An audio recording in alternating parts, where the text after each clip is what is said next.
July 13th, 1962. Hotel Bel Air, Los Angeles.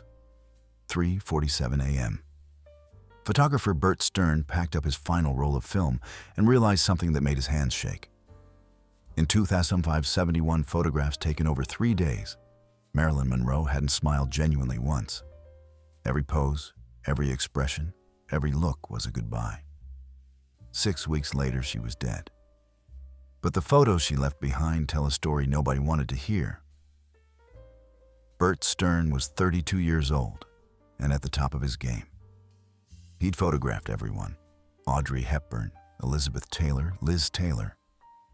But Marilyn Monroe was different. When Vogue magazine commissioned him to shoot her in July 1962, he thought it would be just another celebrity session. He was wrong. The moment she walked into the suite, Stern would later recall, I knew something was different. She looked beautiful, she always did, but there was something in her eyes, something final. The shoot was scheduled for 3 days, June 23rd, July 10th, and July 13th, 1962. 3 8-hour sessions, 2,571 photographs, and a truth that would haunt Stern for the rest of his life.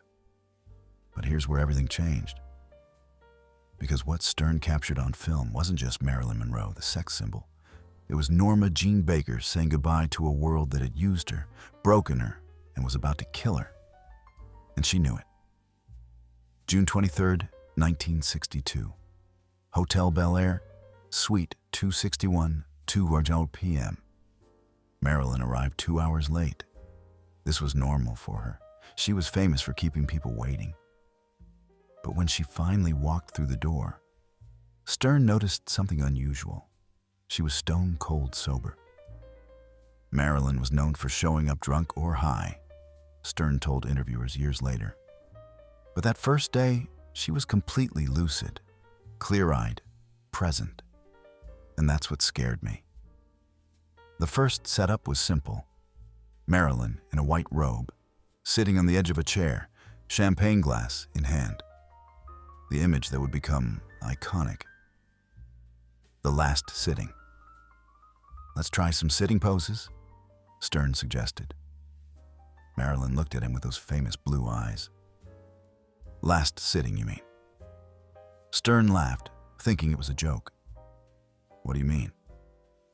This will be my last professional photo shoot, Bert. I can feel it. He thought she was being dramatic. Actors were always dramatic. Click, click, click. Through the lens, Stern saw something he'd never seen before in Marilyn. Vulnerability, yes. She'd always had that. But this was different. This was awareness. This was someone who knew her time was running out.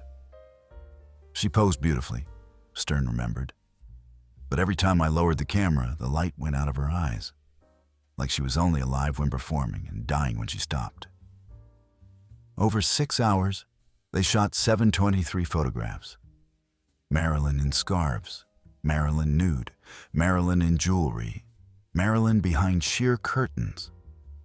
But in every single photograph, if you looked closely enough, you could see it. Sadness. At 8:00 p.m., as they wrapped the first day, Marilyn did something strange. She asked to see the Polaroid, test shots Stern had taken. These are beautiful, she said quietly, studying each one. Then she picked up a red pen and began marking X's over her face on certain photos. Marilyn, what are you doing? Stern asked, alarmed. Choosing which ones I don't want you to use. But you look beautiful in all of them. Marilyn looked at him with an expression he would never forget. I don't want people to remember me like this. Sad. Broken. Real. She marked 72 photographs with red X's. Every single one showed her real emotion, the moments when the mask slipped. Use the fake ones, she said, handing back the Polaroids. That's what they want anyway. You won't believe what happened when Stern developed those first negatives. Because hidden in the photographs was something Marilyn had been trying to tell him, A message she left in plain sight, July 10th, 1962. Same suite, 4:00 p.m. The second session almost didn't happen. Marilyn called that morning and said she was too sick to shoot. But 3 hours later, she showed up anyway. This time, she wasn't sober. She'd been drinking, Stern admitted, and probably taking pills. But she was functional. More than functional, she was inspired.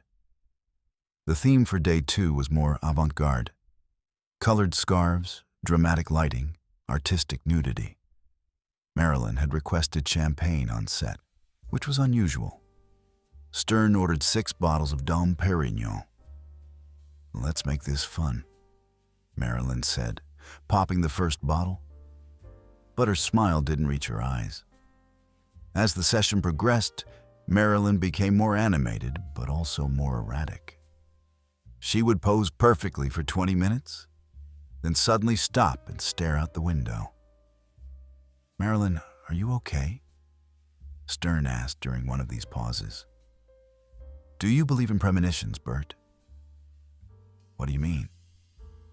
"I mean, do you think some people know when they're going to die?" Stern was uncomfortable. "Marilyn, that's dark. Why are you talking about death?" She turned to face him, and her expression was completely sober despite the alcohol. "Because I've been having the same dream for 3 weeks. I'm in a dark tunnel, and I can't breathe. And there are men standing over me, watching me die. And they're smiling." The room fell silent. Even Stern's assistant stopped moving. "And then I wake up," Marilyn continued, "and I realize it's not a dream. It's a memory from the future." Click, click, click. Stern kept shooting, capturing this moment of raw vulnerability. These photographs, the ones where Marilyn looked directly into the camera with absolute certainty about her fate, would later be called the Prophecy series. But then Marilyn did something that wouldn't be discovered until 2006, when a photo archivist was digitizing the negatives. In 47 of the photographs from that day, Marilyn had positioned herself in front of objects that spelled out a message: a lamp, a picture frame, a champagne bottle, the scarf draped over the chair. When arranged in order, the objects spelled out HELPME. She'd been leaving clues. Hold on. Because the third and final day of shooting would reveal something even more chilling. Something that proves Marilyn knew exactly who was planning to kill her. July 13th, 1962. Final session. 1 a.m. 9 a.m. The last day of shooting didn't start until after midnight. Marilyn had called Stern at 11 p.m. and asked if they could shoot through the night. "I can't sleep anymore," she told him. "Might as well make art instead." When she arrived at 1 a.m., she was carrying a small red leather diary, the same one she had been photographed with in previous years. "What's that?" Stern asked. "Insurance," Marilyn replied. "Or evidence. Depends on whether I survive the next few weeks." She set the diary on the table, opened to a page, and posed next to it. Stern could see writing, names, dates, details, but couldn't read it from his position behind the camera. "Marilyn, you want that book in the shot?" "Yes. I want proof that I had it. So when I'm gone, people will ask what happened to it." Click, click, click. 32 photographs of Marilyn with the diary. In each one, a different page visible. Years later, photo enhancement technology would be able to read some of the entries. "JFK's people called again, told me to stay quiet about the relationship, or else. Bobby threatened me today. Said I'm a national security risk. Said accidents happen to security risks. They're following me everywhere. Black cars, same men. Studios sent them, or government. can't tell the difference anymore. Decided to go public with everything. If I'm gonna die, I'm gonna die telling the truth. As the night progressed, Marilyn became more emotional. She cried during several setups, and Stern captured it all. "Should I stop shooting?" he asked during one particularly intense moment. "No," Marilyn whispered, tears streaming down her face, mascara running. "This is real. This is me. Not the movie star, not the sex symbol. This is Norma Jean, and she's scared." At 4 a.m., Marilyn asked for a break. She and Stern sat on the floor of the suite, sharing a bottle of champagne. "Bert, do you think I'm crazy?" "No, Marilyn. I think you're exhausted." "I'm not crazy," she insisted. "They want everyone to think I'm crazy so that when I die, everyone will believe it was suicide. But it won't be. It'll be murder made to look like suicide." Stern didn't know what to say. Marilyn continued. "I've been documenting everything. Every threat, every phone call, every person who's been sent to watch me.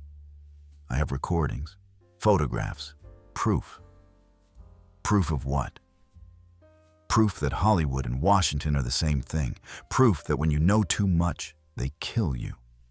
Proof that I'm next." At 6 a.m., as golden light started filtering through the curtains, they shot the final series. Marilyn in white sheets, looking ethereal. Angelic, ready to leave. The last photograph ever taken of Marilyn Monroe in a professional setting shows her lying in. Technology, they discovered something extraordinary. In one photograph, Marilyn's red diary was open to a page that, when enhanced, showed a list of names. President JFK, Bobby Kennedy, Peter Lawford, Sam Giancana, Mafia, Dr. Ralph Greenson, CIA, Eunice Murray, paid by someone. In another photograph, Marilyn had positioned herself in front of a hotel notepad where she'd written, "If I die, it wasn't suicide. Check for injection marks." When Marilyn's autopsy report was re-examined in 2008, researchers discovered something that had been overlooked in 1962. A small bruise on her left hip, consistent with an injection site. The photograph proved Marilyn knew how they would kill her. You won't believe what happened when these photographs were shown to the last person who saw Marilyn alive. Their reaction changed everything. 2007. Peter Lawford's confession tape surfaces. Peter Lawford, JFK's brother-in-law and Marilyn's friend, died in 1984. But before his death, he recorded a confession tape that his fourth wife, Patricia Seaton, kept hidden for 23 years. When shown the Stern photographs in 2007, posthumously through his wife, the confession tape's context became clear. Marilyn called me on August 4th. She was frantic. She said, "They're coming for me tonight, Peter. You have to help me." I asked who was coming. She said, "Your friends, your family, the people you introduced me to." I didn't help her. God forgive me, I didn't help her, because I was more scared of them than I was loyal to her. She told me, "I have photographs. Bert Stern has photographs that prove everything."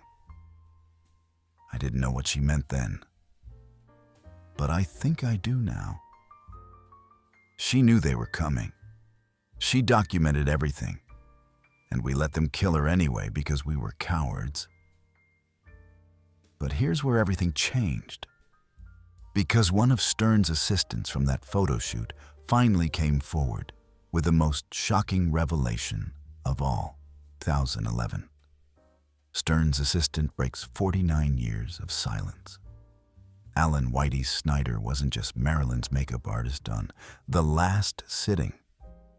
He was also her oldest friend in Hollywood. He'd known her since 1946, before she was Marilyn Monroe. In 2011, at age 91 and dying of cancer, Snyder gave his only interview about that photo shoot. Marilyn called me 2 days after the shoot ended, Snyder revealed. July 15th. She said, "Whitey, I need you to remember something. If I die in the next few months, it wasn't an accident. And Bert has proof." I asked her what proof. She said, "The photographs. I left messages in the photographs. Not for now, for later. For when people are ready to see." Snyder continued. "She told me she'd hidden codes in the way she posed, messages spelled out with objects, diary pages visible in the shots. She said, 'I'm going to die, Whitey, but I'm not going to die silently.'" "Did you believe her?" the interviewer asked. "No," Snyder admitted, crying. "I thought she was being paranoid, dramatic. I thought the pills and murdered. And she left proof in 2,571 photographs that nobody wanted to see. Until now, some truths hide in plain sight. Some goodbyes are captured on film. Some murders are documented by the victim herself. And some photographs are more powerful than any weapon.